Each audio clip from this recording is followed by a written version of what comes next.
What was I gonna talk about? Oh, shoot. Okay. Ever since I lost 100 pounds now. Yeah. Ever since I lost 100 pounds, one of my biggest questions and motivators was like how things fit me and how things look.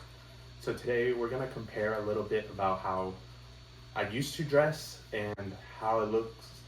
Sorry. We're gonna compare a little bit about how I used to dress versus how I dress now and how things looked on me before versus now. So I'm gonna be putting on like random before and after images in this video so you can kind of see. I was 370 pounds, so a lot of it, even when I wore nicer clothing, I just felt not comfortable. Like I was constantly going like this all the time. So I feel like things like that, you can tell that someone's like that without them even knowing like that's being shown. Just because before I just didn't feel great, so whenever I walked, the way I talked and everything reflected it, and then my confidence was low. Ever since I lost a bit of the weight, and I still have 35 more pounds, so I'm hoping my confidence increases even more and I feel more reassured about myself. Because we all suffer through body dysmorphia and how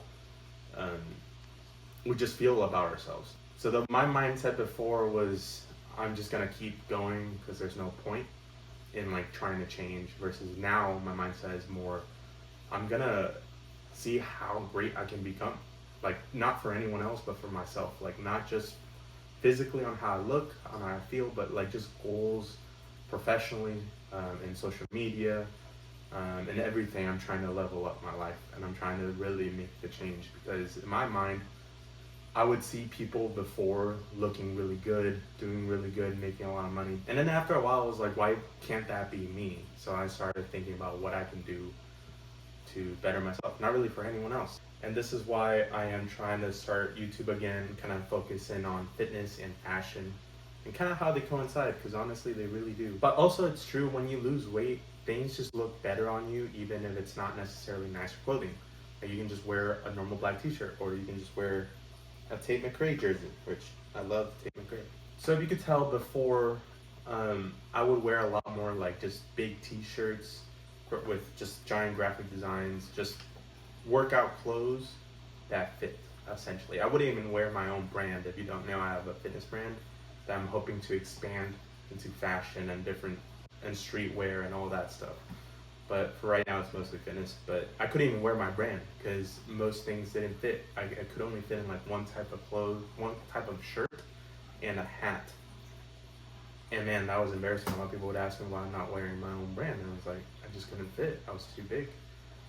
So now I wear, whenever I'm at the gym, I wear a lot more of my own brand, and like joggers, shirt, everything now fits pretty much. And it increases my confidence because it's something I started, something I love, and something that is growing. If you want me to talk about it more, I can in another video, so just comment that down below.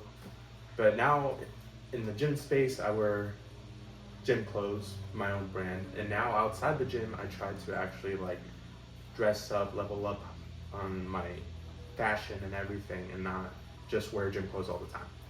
So that's like the biggest change, honestly. Another one would be accessorizing. Before I would only wear like an Apple Watch and that's about it. I just didn't feel like I could pull off anything. I always thought it was more of a lean person look to pull off rings and jewelry, or like even just like nicer watches. But those are probably the biggest changes, I would say. If you get anything out of this video, honestly, just take this with you. Believe in yourself, make the change that you want to see in yourself, and go do it. Literally nothing is stopping you. If you say there is, you're just kidding yourself and you're just making excuses. Go out there and do something about it. I'm not saying there's no obstacles. I'm not saying it's easier for other people or harder. It is, but it's always possible. Thank you for coming to my TED Talk, and if you're Tate McRae, please comment or like the video or DM me back.